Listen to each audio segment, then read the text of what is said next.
Maranatha, Tuhan Yesus segera datang. Saya Wanda Dumais dari BIC Sydney, Australia.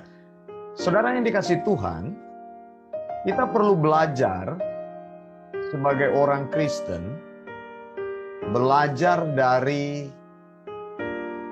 sebuah cara yang baik di dalam Alkitab, atau belajar menjadi orang Kristen yang baik dari teladan orang Berea di Alkitab.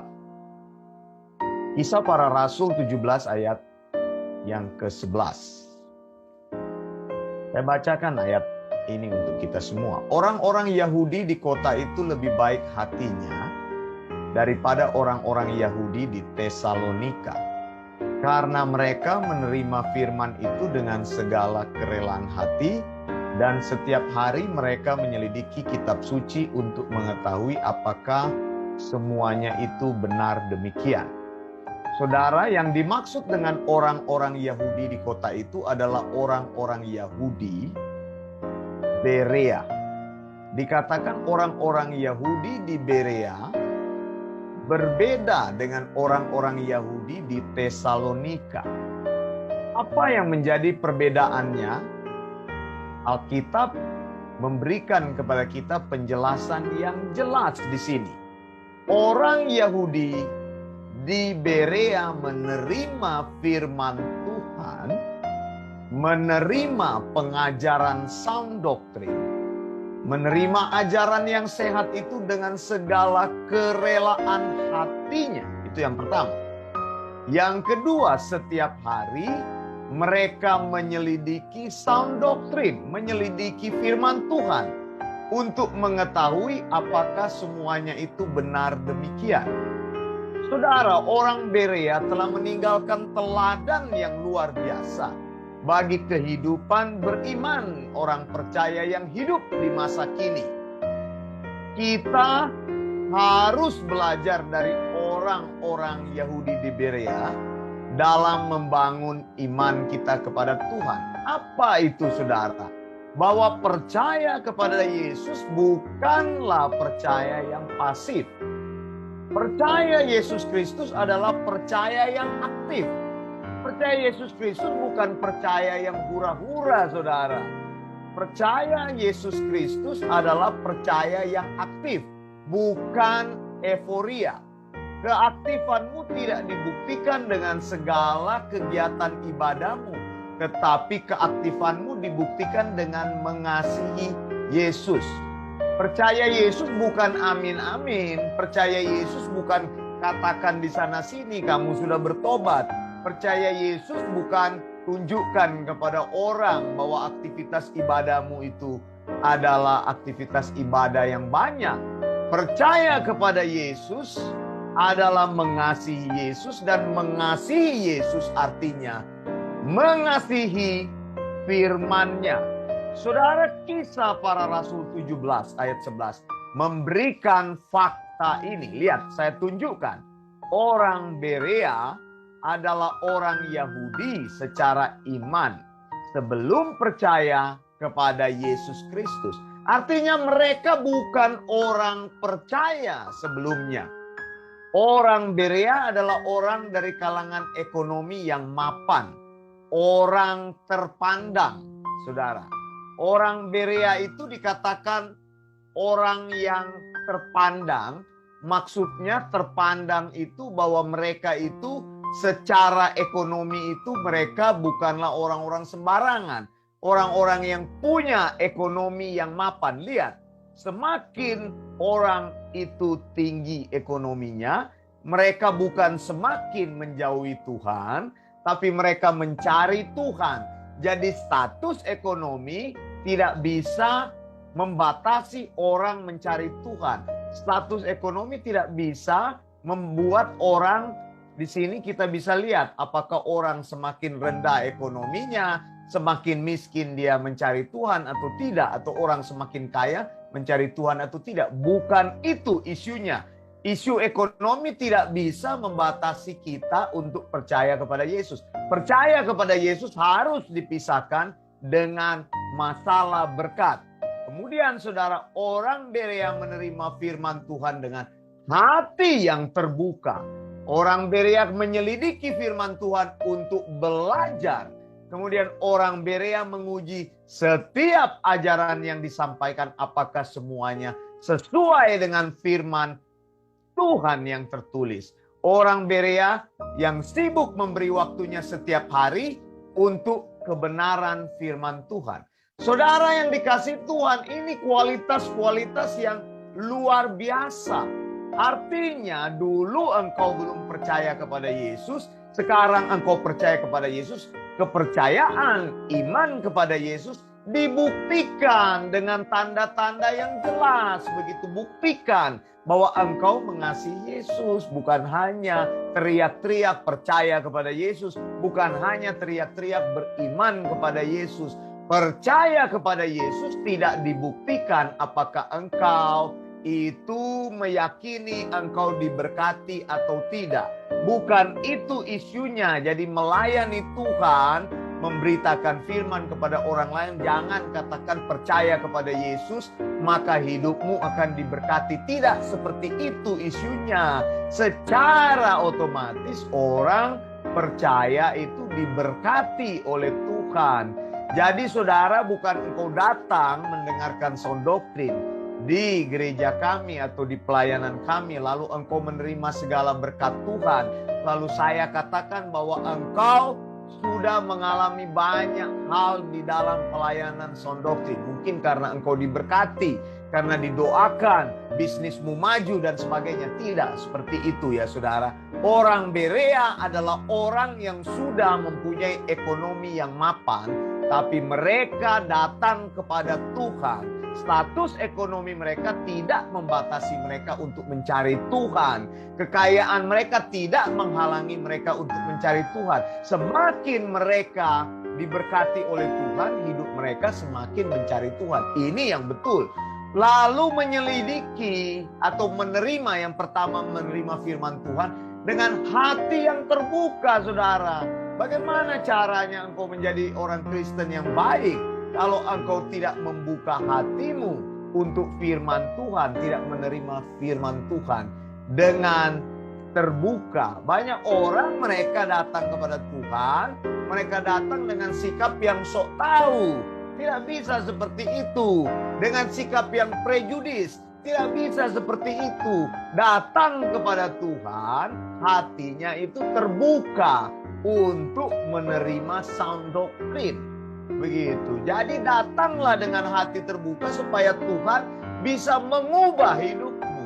Kita tidak bisa diubahkan oleh firman Tuhan kalau kita tidak menerima dengan hati yang terbuka. Jangan sok tahu begitu. Saya sudah tahu itu, saya sudah belajar itu, saya sudah lahir dari orang Kristen, saya sudah melayani Tuhan, saya sudah jadi penatua, diaken. Bagaimana jadi penatua, diaken tidak tahu firman Tuhan? Jadi terima dengan hati yang terbuka. Saudara, orang Kristen tidak pernah berhenti belajar. Orang Kristen adalah orang yang selalu belajar, saudara. Kemudian dikatakan orang Berea menyelidiki firman Tuhan itu.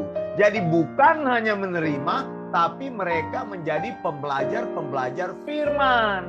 Kalau engkau mendengar sound doktrin, terbukalah. Dan juga engkau harus belajar, menulis, saudara, membuat catatan-catatan firman Tuhan yang engkau dengarkan. Jadi bukan hanya dengar di telinga kiri lalu keluar di telinga yang kanan. Firman Tuhan hanya singgah sebentar lalu keluar. Ini tidak akan membawa manfaat dalam hidup kita. Orang Berea menguji setiap ajaran yang disampaikan. Uji, saudara, setiap ajaran yang engkau dengar, setiap firman yang engkau dengar. Ya, banyak orang, saya bilang, hanya berbicara dongeng saja, saudara. Mereka bicara satu ayat Alkitab, lalu mereka terus bicara hal yang tidak ada hubungan dengan Alkitab itu khotbah-khotbah seperti itu. Bicara kata-kata positif, bicara ajaran kemakmuran, bicara motivasi saja. Orang Kristen tuh banyak hanya menjadi motivator-motivator saja. Tuhan tidak mau seperti itu. Tuhan mau kita mendapatkan pengajaran yang benar dari firman Tuhan, begitu. Jangan kalau dengar motivasi semangat hidupmu, tapi engkau tidak pernah menjadi tahu di dalam hidupmu.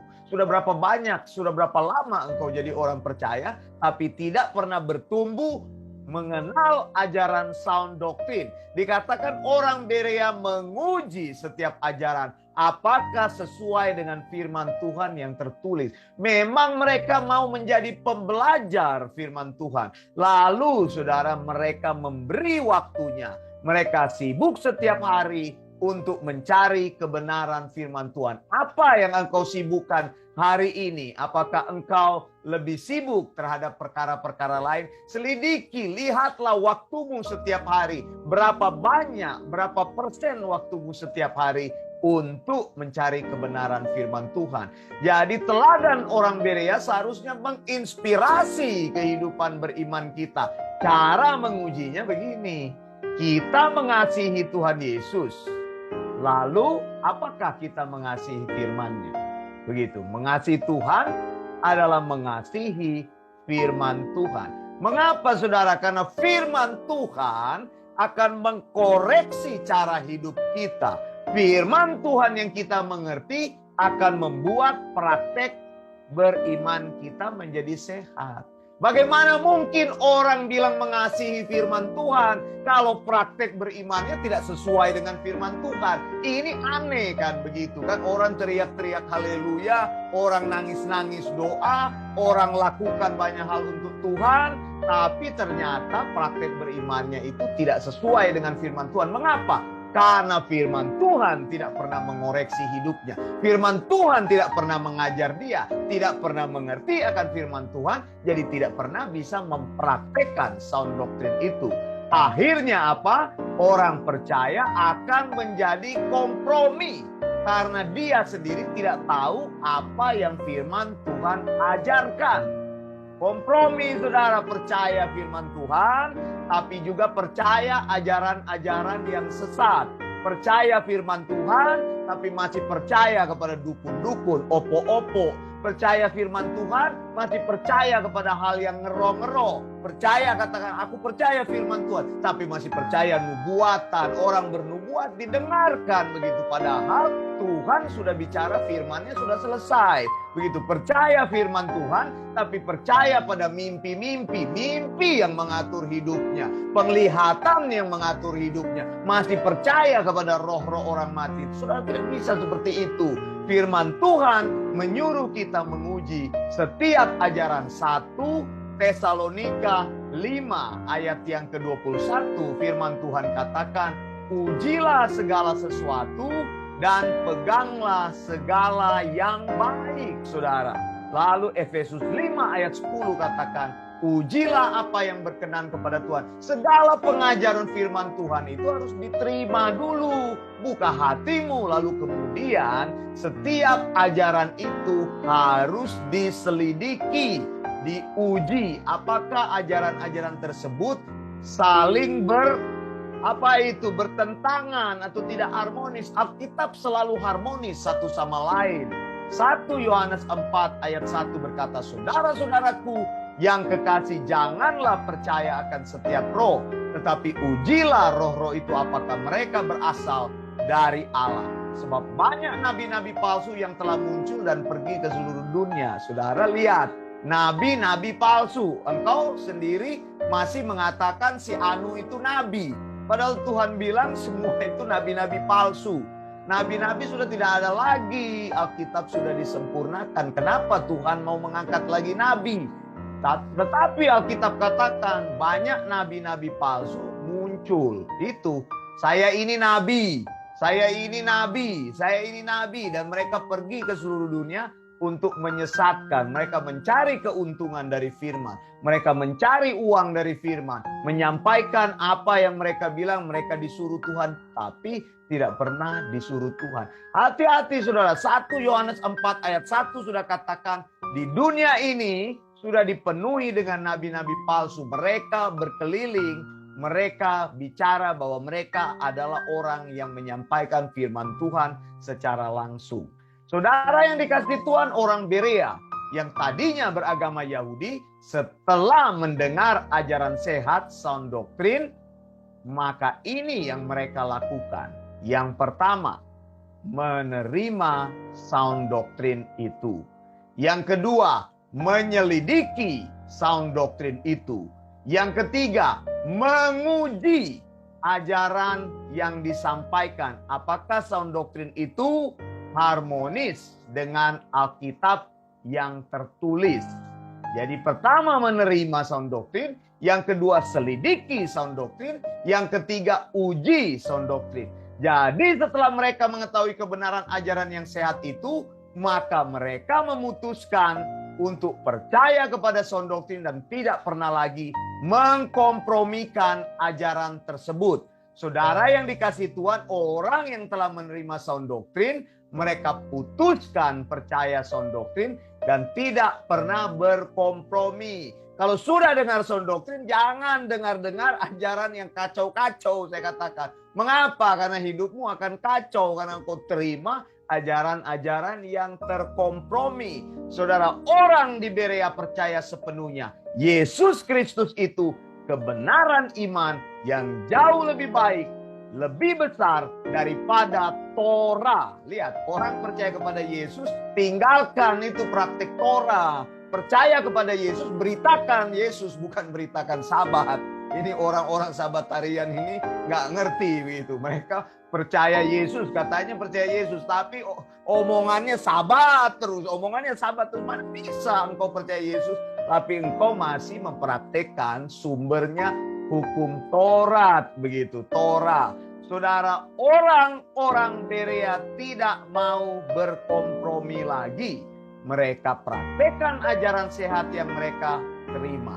Mereka dulu percaya kepada hukum Taurat, maka sekarang mereka tinggalkan semua sistem beriman agama Yahudi dan percaya sepenuhnya kepada Yesus.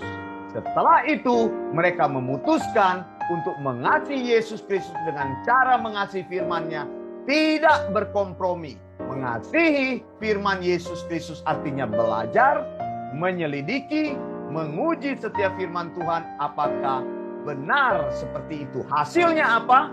Praktek beriman orang Berea itu menjadi sehat. Panduan mereka itu bukan apa kata orang. Panduan iman mereka itu bukan pada nubuat, bukan pada mimpi, bukan pada penglihatan, bukan pada bahasa roh, bukan pada praktek ngeroh, tetapi pada Alkitab semata-mata. Karena apa? Alkitab adalah wahyu Allah yang final dan absolut. Tidak ada firman lain yang bisa menggantikan Alkitab. Dan Alkitab tidak boleh ditambah atau dikurang. Kalau kamu dalam hidup ini hanya menaruh iman pada Alkitab sebagai satu-satunya firman Allah yang ineran and infallible, ya, ineran, Alkitab tidak pernah salah, infallible, Alkitab tidak pernah punya peluang menjadi salah, maka hidupmu akan aman. Engkau akan menjadi orang percaya yang sungguh-sungguh mengasihi Yesus dan berkenan kepadanya. Sebab apa? Imanmu akan menjadi sehat dan bertumbuh. Saya Wanda Dumais dari BIC Sydney, Australia. Maranatha, Tuhan Yesus segera datang.